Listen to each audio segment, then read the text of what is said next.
ਕਹਿੰਦੇ ਨੇ ਕਿ ਸੂਰਜ ਨੂੰ ਤੇ ਸੂਰਜ ਦੇ ਚਾਨਣੇ ਨੂੰ ਸੁਜਾਖਾ ਹੀ ਵੇਖ ਸਕਦਾ ਹੈ, ਸੰਤ ਨੂੰ ਸੰਤ ਹੀ ਵੇਖ ਸਕਦਾ ਹੈ, ਸੋਨੇ ਨੂੰ ਸੁਨਾਰ ਹੀ ਵੇਖ ਸਕਦਾ ਹੈ, ਹੀਰੇ ਨੂੰ ਜੌਹਰ ਹੀ ਵੇਖ ਸਕਦਾ ਹੈ। ਇਸ ਵਾਸਤੇ ਸਵੈੰ ਪ੍ਰਭੂ ਚਿੰਤਨ ਜਦ ਕਰਨ ਲੱਗ ਪੈਂਦਾ ਹੈ ਮਨੁੱਖ, ਤੇ ਜਿਸ ਦਿਨ ਸੁਰਤ ਉਸਦੀ ਜੁੜਦੀ ਹੈ ਉਸ ਨੂੰ ਪਤਾ ਚੱਲ ਜਾਂਦਾ ਹੈ ਹੰਸ ਕੌਣ ਹੈ, ਬਗਲਾ ਕੌਣ ਹੈ, ਵਾਸਤਵਿਕ ਸੰਤ ਕੌਣ ਹੈ ਔਰ ਬਨਾਵਟੀ ਕੌਣ ਹੈ। ਫਿਰ ਧੰਨ ਗੁਰੂ ਨਾਨਕ ਦੇਵ ਜੀ ਮਹਾਰਾਜ ਆਪਣੇ ਦਇਆ ਦੇ ਘਰ ਵਿੱਚ ਆ ਕੇ ਇਸ ਨੂੰ ਇੰਜ ਖੋਲਦੇ ਨੇ, ਕਿਆ ਹੰਸ ਕਿਆ ਬਗੁਲਾ ਜਾਂ ਕੋ ਨਦਰੇ ਕਰੇ, ਜੇ ਤਿਸ ਭਾਵੇ ਨਾਨਕਾ ਕਾਗੋ ਹੰਸ ਕਰੇ। ਕੀ ਬਗਲਾ ਤੇ ਕੀ ਕਊਆ, ਜਿਸ ਤੇ ਉਸਦੀ ਮਿਹਰ ਹੋ ਜਾਏ, ਜਿਸ ਤੇ ਉਸਦੀ ਬਖਸ਼ਿਸ਼ ਹੋ ਜਾਏ, ਉਹ ਤੇ ਕੌਵਿਆਂ ਨੂੰ ਵੀ ਹੰਸ ਬਣਾ ਦਿੰਦਾ ਹੈ, ਉਹ ਤੇ ਡਾਕੂਆਂ ਨੂੰ ਵੀ ਸੰਤ ਬਣਾ ਦਿੰਦਾ ਹੈ, ਉਹ ਤੇ ਠੱਗਾਂ ਨੂੰ ਵੀ ਸੱਜਣ ਬਣਾ ਦਿੰਦਾ ਹੈ। ਮੂਲ ਗੱਲ ਉਸਦੀ ਮਿਹਰ ਦੀ ਹੈ, ਬਖਸ਼ਿਸ਼ ਦੀ ਹੈ। ਨਿਰਾਸ਼ ਹੋਣ ਦੀ ਲੋੜ ਨਹੀਂ, ਪਰਮਾਤਮਾ ਤੇ ਆਸ ਰੱਖਣ ਦੀ ਲੋੜ ਹੈ, ਦਰਵਾਸ ਰੱਖਣ ਦੀ ਲੋੜ ਹੈ। ਸਰਵਰ ਪੰਖੀ ਹੇਕੜੋ ਫਾਈਵਾਲ 50, ਇਹੋ ਤਨ ਲਹਿਰੀ ਗੜ ਥੀਆ, ਸੱਚੇ ਤੇਰੀ ਆਸ।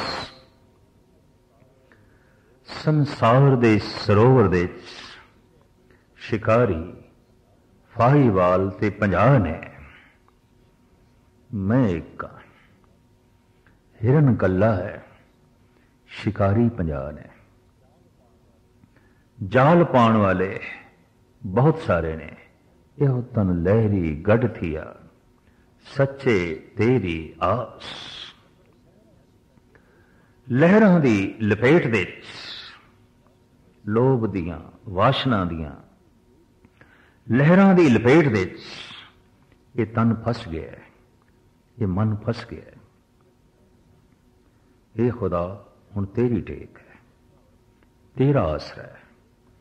ਦਰਅਸਲ ਸਰੀਰ ਇੱਕ ਹੈ, ਰੋਗ ਅਨੇਕਾਂ ਨੇ, ਬਿਮਾਰੀਆਂ ਅਨੇਕਾਂ ਨੇ, ਬਿਮਾਰੀ ਇੱਕ ਨਹੀਂ। ਇਸ ਵਾਸਤੇ ਸਾਨੂੰ ਪੁੱਛਣਾ ਪੈਂਦਾ ਹੈ, ਤੈਨੂੰ ਕਿਹੜਾ ਰੋਗ ਹੈ, ਤੈਨੂੰ ਕਿਹੜੀ ਬਿਮਾਰੀ ਹੈ।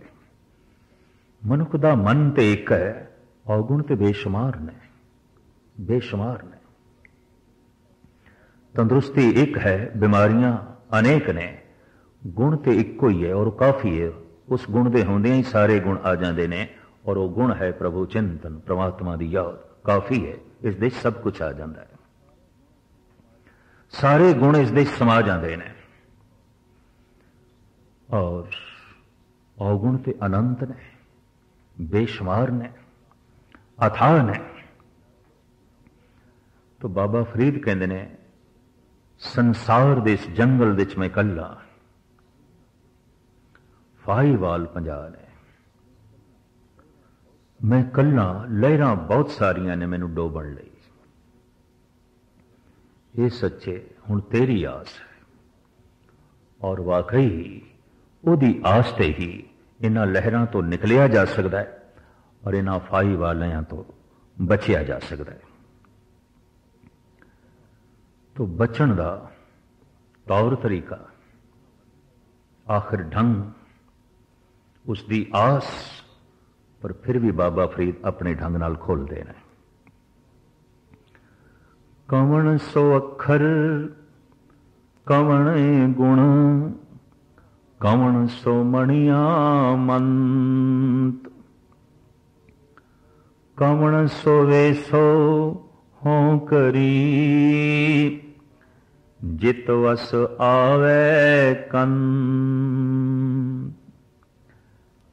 ऐसा कीड़ा अखर है, ऐसा कीड़ा अल्फाज है ऐसा केड़ा गुण है, बोल ओ केड़ा है जिहदे बोलण नाल, जिस गुण दे धारण करन दे नाल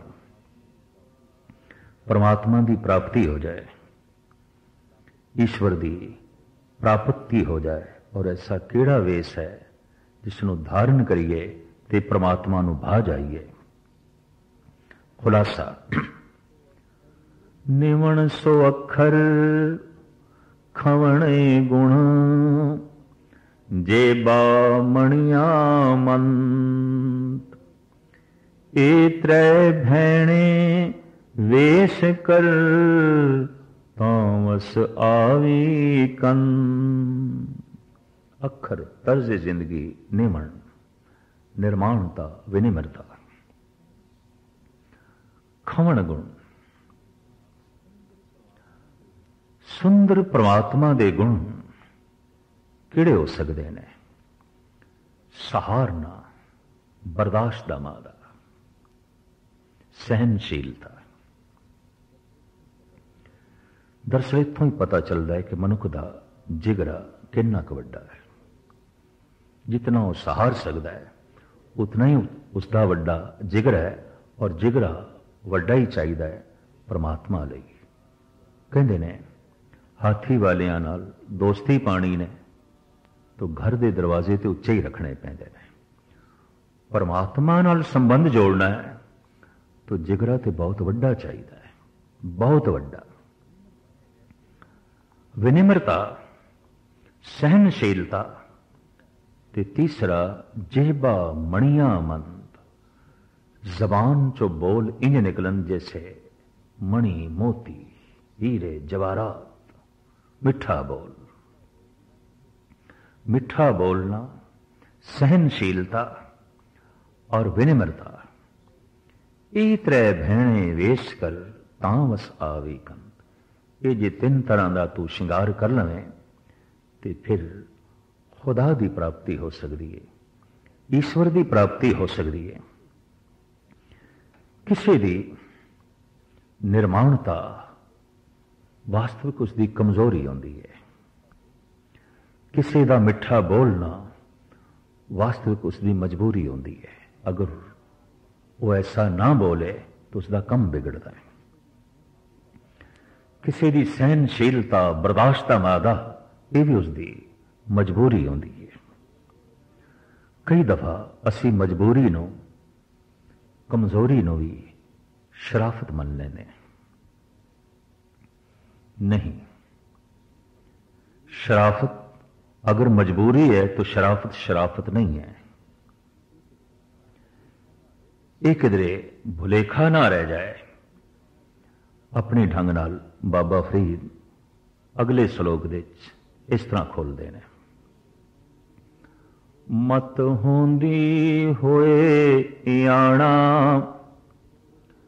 ताण होंदे होए निताणा,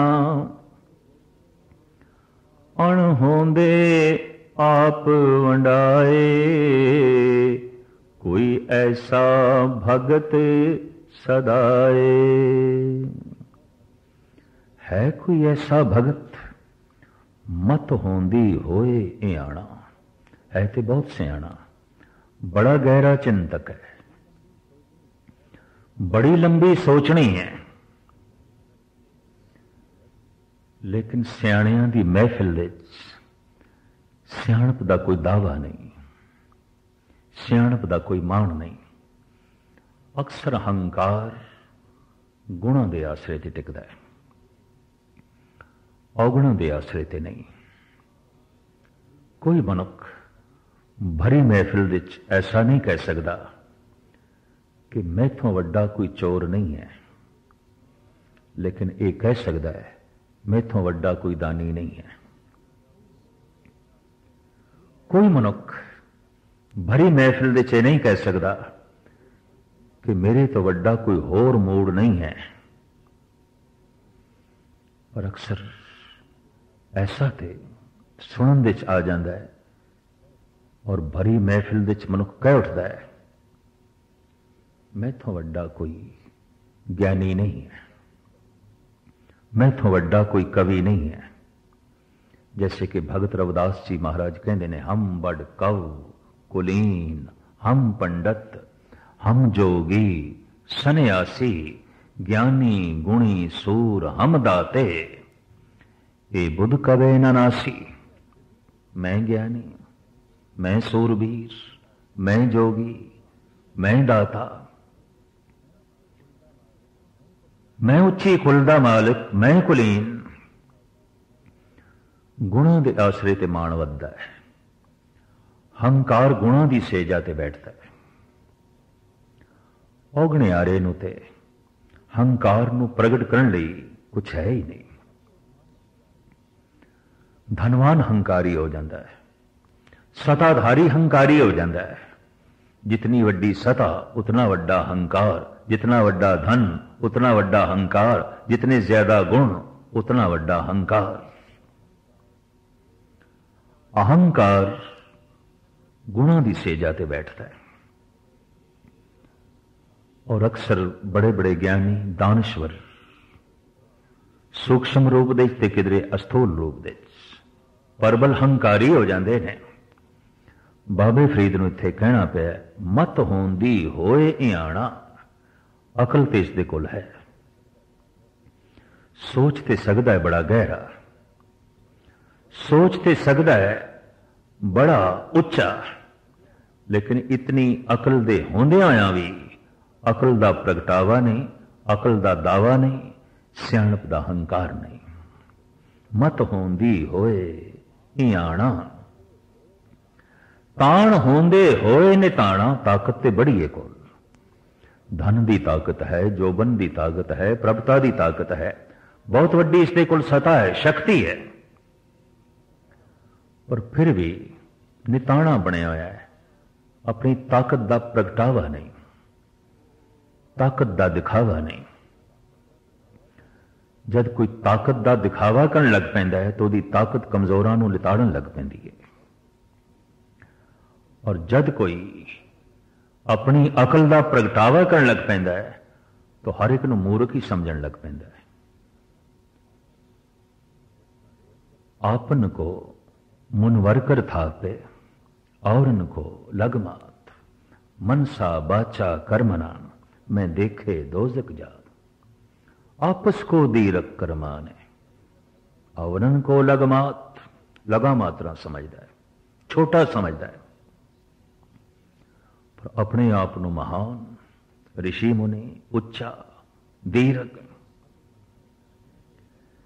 अकलमंद मनुख अगर दूजे नूं छोटा समझण लग पिया ते अपने आप नूं बहुत वड्डा समझण लग पिया और हर वक्त उसकी ये सोचनी बन गई है, तो ऐसा हो सकता है खुद छोटा हो जाएगा, खुद छोटा हो जाएगा। ये रब्बी नियम है। हर कमाले राह जवाल, बड़े बड़े कमाल जवाल दी कुख दे चले जाते हैं, जवाल दी खुड़ दे चले जाते हैं। मत होंदी होए इयाणा, ताण होंदे होए निताणा। अण होंदे आप वंडाए, है भी नहीं इतना कोल। भुख है इसनों दो रोटियां दी, एक रोटी है, पर एक दे चों भी अद्धी वंड के दे रहा है। बड़ी वड्डी गल बाबा फरीद कह रहे हैं। मनुख भुख तो उसदे कोल वध भी होवे, 4 रोटियां ने, उहदे चों भी अद्धी देण नूं तैयार नहीं।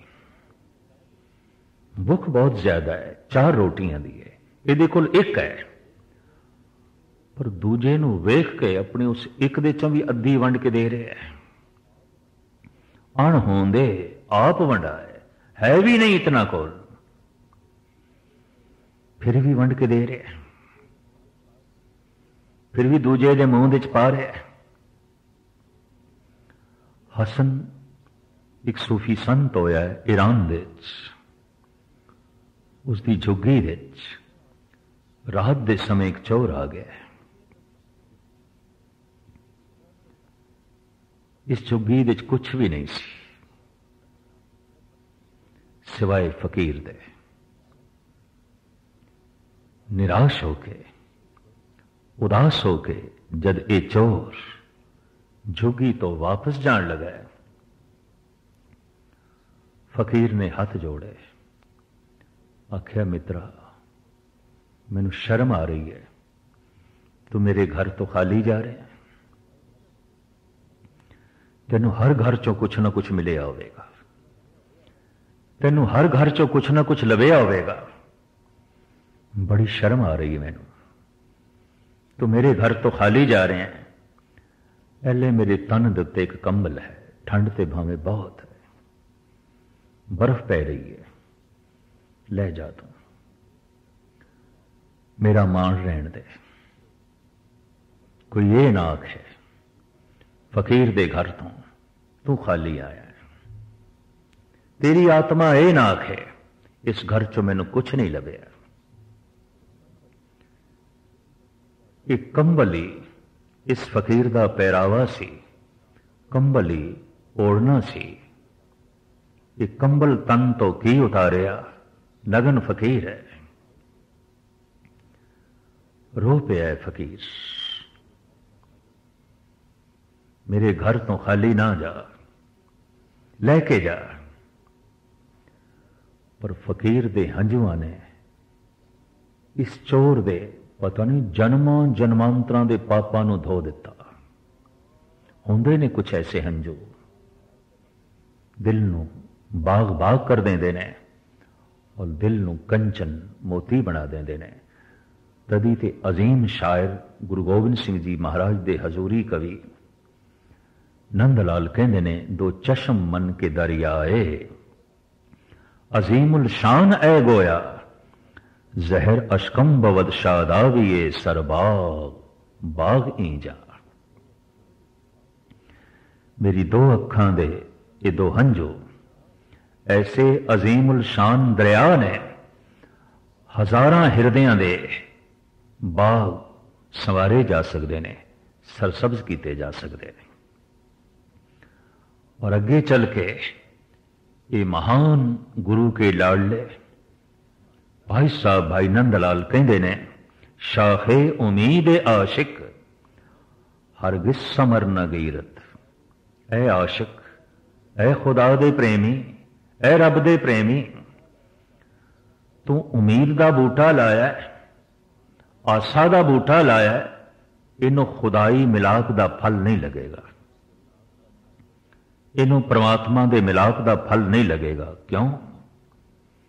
तू इस बूटे नू सिंचिया ही नहीं, पानी ते दिता ही नहीं।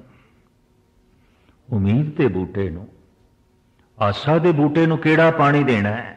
अज आबे अशके मै जगा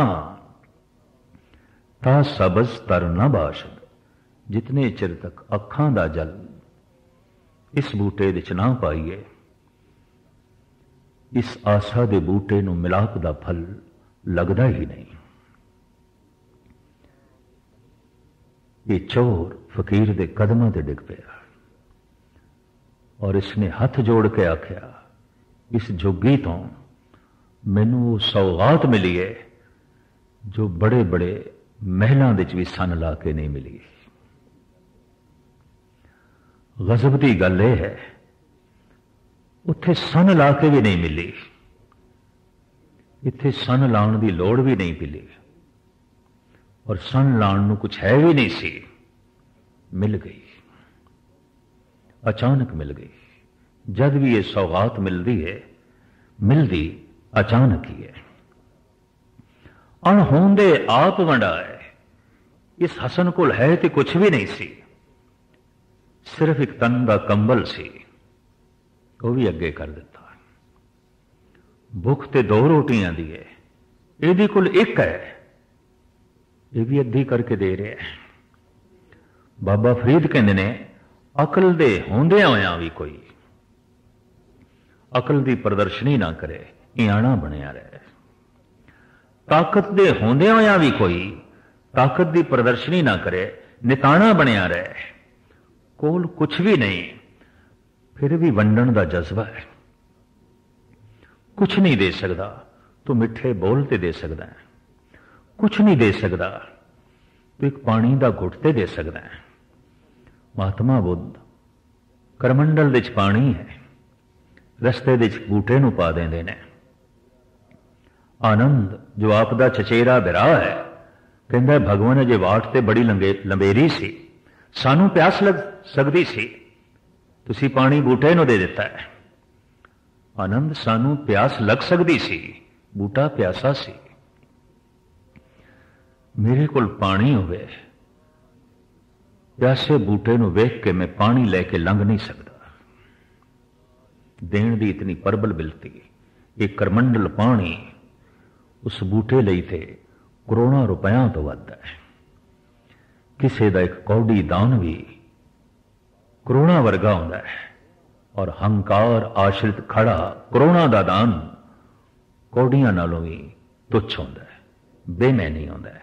इस वास्ते बाबा फरीद कहंदे ने, अणहोंदे आप वंडाए कोई ऐसा भगत सदाए। है कोई ऐसा खुदा दा भगत जो इस ढंग दे नाल अपनी जिंदगी बतीत करे। एक फिक्का ना गलाए सबना में सच्चा धनी, हियाव न कहीं ठाए मान के सब अमोल वे। एक फिक्का बोल तो बिल्कुल ना बोल, क्योंकि सारियां दे दिल दे वो मिठा प्रभु बैठा है, परमात्मा बैठा है। भुल के भी किसी का दिल ना तोड़ी, हर दिल एक माणक है, मोती है, ना तोड़ी, खुदा नहीं बख्शेगा। दिल ही एक ऐसा मंदिर है जिस विच परमात्मा दा वासा है, ते जे तू उसनूं तोड़ देता तो की मंदिर बनाया।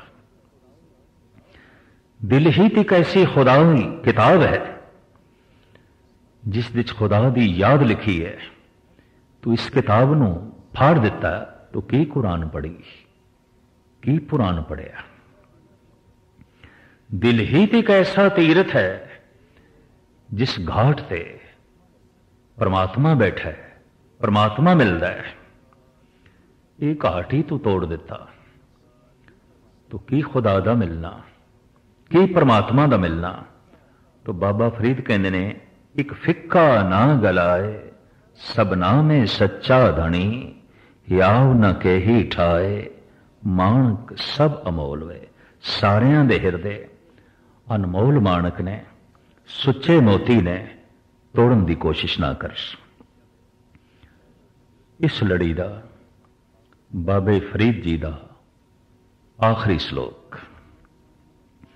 सबना मन मान के ठाहण मूल मचांगवा, जे तोए पिरिया दी सिक हियाव न ठाहे कहीदा। सारियां दे मन मोतियां दी तरह ने, सारियां दे मन कीमती रतन ने।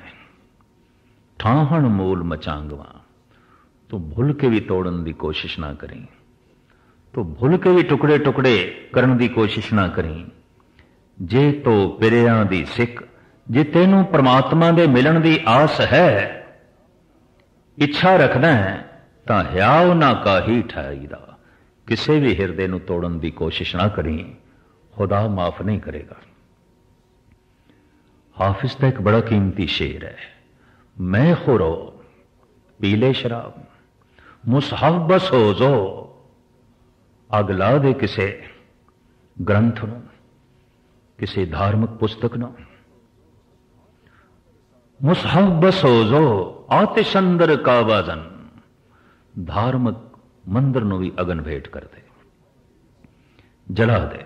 हर चे ख्वाही कुन, जो तेरा दिल करदा है वो पाप कर, वले दिल अजारी मकुन। लेकिन भुल के भी किसी का दिल तोड़न की कोशिश ना करें। तो जिसने किसी का दिल नहीं तोड़ना, उसने ग्रंथ नू क्यों आग लानी है, ते काबे नू क्यों आग लानी है। उसकी निगाह विच ते हर दिल खुदा दा सिंगासन है। तो बाबा फरीद कहन, जे तोए पिरिया दी सिख, हियाव ना ठाहे कही दा। सूफी परंपरा दे परम संत बाबा फरीद दे अगम्मी बोल धन गुरु ग्रंथ साहब जी महाराज दे अपनी गुंजार पा रहे हैं। श्रद्धालु इन्हां तो आत्म दर्श का ज्ञान लेंदे ने, प्रभु की प्रेरणा लेंदे ने, खुदा दे मार्ग नूं समझण दी कोशिश करते हैं। बाबे फरीद का हिरदा वो हिरदा है जो सिर्फ खुदा लई तड़पे है, परमात्मा लई तड़पे है। बाबे फरीद की जिंदगी ऐसी जिंदगी है जो सिर्फ परमात्मा लई जीवे है। उसकी जिंदगी का मुद्दा परमात्मा, उसकी कूक परमात्मा लई, उसकी तड़प परमात्मा लई, उसका सब कुछ परमात्मा लई, उसकी जिंदगी का लक्ष्य खुदा।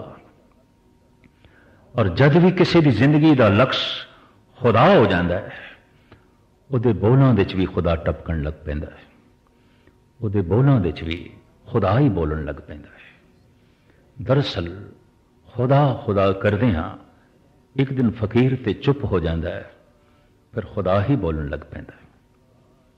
उस दिन अंदरों खुदा ही दी झलक मिलन लग पैंदी है और ऐसा पुरुष समुची खलकत दे खुदा दे दृश्य वेखदा है और खलकत उस दे खुदा दी जो है झलक नूं वेखदी है। फरीद जी दे ए पावन पवित्र श्लोक टी सीरीज ने मेहनत उद्यम उपराला करके रिकॉर्ड कराए ने ताकि घर घर दे बाबे फरीद दे श्लोकां नूं सुन के बैराग पैदा होवे, त्याग दी भावना पैदा होवे, खुदाई तड़प पैदा होवे, रब्बी लगन पैदा होवे। पुराने गुरसिख जद कदी वजद विच आउंदे सन, जद कदी बिरहे दी चोंड उन्हां दे हिरदे नूं पैंदी सी, तो इस अवस्था विच धन गुरु तेग बहादुर साहब जी महाराज दे श्लोक पढ़न लग पैंदे सन या फिर बाबे फरीद दे श्लोक अलापण लग पैंदे सन। और उन्होंने इंज लगता सी जैसे संगम दे इशनान कर रहे हैं, गंगा जमुना दा संगम। धन गुरु ग्रंथ साहब जी महाराज पता नहीं इस तरह की कितनी धारावां दे संगम ने। आ रहे ने एक पासे फरीद, आ रहे ने एक पासे कबीर, चले आ रहे ने एक पासे रामानंद, उभरते आ रहे ने एक पासे परमानंद, गीत अलापदे आ रहे ने नामदेव और गाउंदे आ रहे ने जयदेव। कितनियां दिशावां तो ये नदियां वग के आ रही ने और गुरु ग्रंथ साहब दे सागर दे लीन हो रही ने। इस सागर दे कई नदियां दा जल है, इस सागर दे कई तरह की मिठास है, इस सागर दे कई तरह के हीरे ने, कई तरह के मोती ने। बस जरा चुपकी लाइए, दामन मोतियां नाल भर जाएगा, हीरियां नाल भर जाएगा। धन गुरु ग्रंथ साहब जी महाराज बख्शिश करन, रहमत करन कि डुबकी लाण दा चाव पैदा होवे ताकि दामन मोतियां नाल भरे, हीरियां नाल भरे, जवाहरात नाल भर जाए, असी माला माल हो जाइए और ये कहना बन आए कि निहाल हो गया, माला माल हो गया, ये लोग सुखिए पर लोग सुहेले, नानक हर प्रभ आपे मेले।